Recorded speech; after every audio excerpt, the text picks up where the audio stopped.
পশ্চিমবাংলার শুভেন্দু অধিকারী আপনারা জানেন যেই তার বিরুদ্ধে অভিযোগ বিজেপি, ইডি, সিবিআই এইসব ভয় দেখালেন, তিনি সারেন্ডার করলেন, তিনি বিরোধী দলের নেতা হয়ে গেলেন।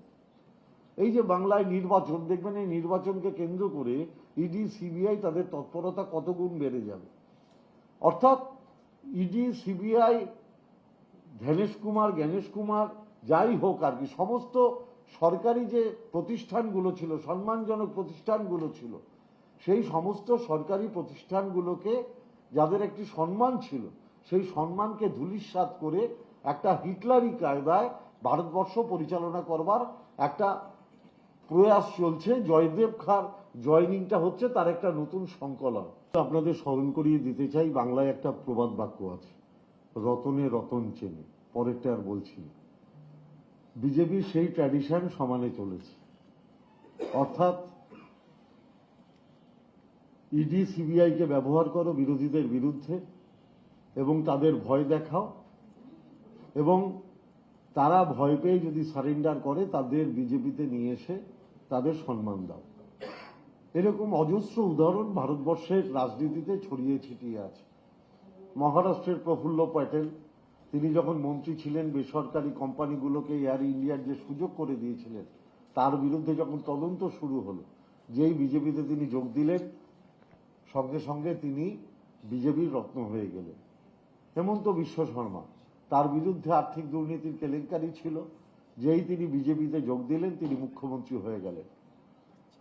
পশ্চিমবাংলার শুভেন্দু অধিকারী আপনারা জানেন যেই তার বিরুদ্ধে অভিযোগ বিজেপি, ইডি, সিবিআই এইসব ভয় দেখালেন, তিনি সারেন্ডার করলেন, তিনি বিরোধী দলের নেতা হয়ে গেলেন। দুরাপ্পা, কতগুলো উদাহরণ দেব আপনাদের সামনে।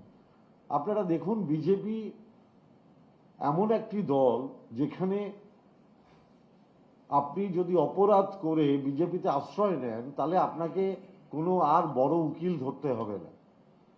ইডি, সিবিআইকে বিজেপি তাদের এমন তাবেদারি পরিণত করেছে যে তাদের এখন কাজ হচ্ছে কোনো প্রশাসনিক ব্যবস্থা না নিয়ে কিভাবে বিজেপির দল ভারী করা যায় সেটা দেখা। আপনি কল্পনা করতে পারেন 2014 সালের পর থেকে বিভৎসভাবে সিবিআই এর কেস বেড়ে গেছে, যার 95% হচ্ছে বিরোধী দলের নেতাদের বিরুদ্ধে কিংবা বিরোধী দলের বিরুদ্ধে। এবং সবচেয়ে দুর্ভাগ্যজনক হচ্ছে মাত্র 0.42% তার ফয়সালা হয়েছে। আপনারা দেখুন, আপনি হেমন্ত সোরেন বলুন, অরবিন্দ কেজরিওয়াল বলুন, দেখুন তারা প্রত্যেকে আলটিমেটলি নিঃশর্তভাবে ছাড়া পেয়েছে, অথচ নির্বাচনের আগে তাদের প্রত্যেককে গ্রেপ্তার করে তাদের একটা ভয়ের পরিবেশ তৈরি করা শুরু হয়েছে। এই যে বাংলায় নির্বাচন, দেখবেন এই নির্বাচনকে কেন্দ্র করে ইডি, সিবিআই তাদের তৎপরতা কত গুণ বেড়ে যাবে। অর্থাৎ ইডি, সিবিআই, জ্ঞানেশ কুমার যাই হোক আর কি, সমস্ত সরকারি যে প্রতিষ্ঠানগুলো ছিল, সম্মানজনক প্রতিষ্ঠানগুলো ছিল, সেই সমস্ত সরকারি প্রতিষ্ঠানগুলোকে যাদের একটি সম্মান ছিল, সেই সম্মানকে ধূলিসাৎ করে একটা হিটলারি কায়দায় ভারতবর্ষ পরিচালনা করবার একটা প্রয়াস চলছে। জয়দেব খার জয়নিংটা হচ্ছে তার একটা নতুন সংকলন। অর্থাৎ যারা এতদিন কয়লা চোর এইসব বলে দুর্নীতি নিয়ে তোপ দাগছিল, আজকে সারা বাংলার মানুষ দেখতে পেল যে সবচেয়ে বড় কয়লা মাফিয়া, তাকে বিজেপি তার পার্মানেন্ট সদস্য পদ দিয়েছে। অথচ সারা ভারতবর্ষের মানুষ জানে এই কয়লা খনি নিয়ন্ত্রিত হয় কেন্দ্রীয় সরকারের দ্বারা। অর্থাৎ কেন্দ্রীয় সরকারের সাহায্য না থাকলে কেউ কয়লা নিয়ে মাফিয়াগিরি করতে পারে না।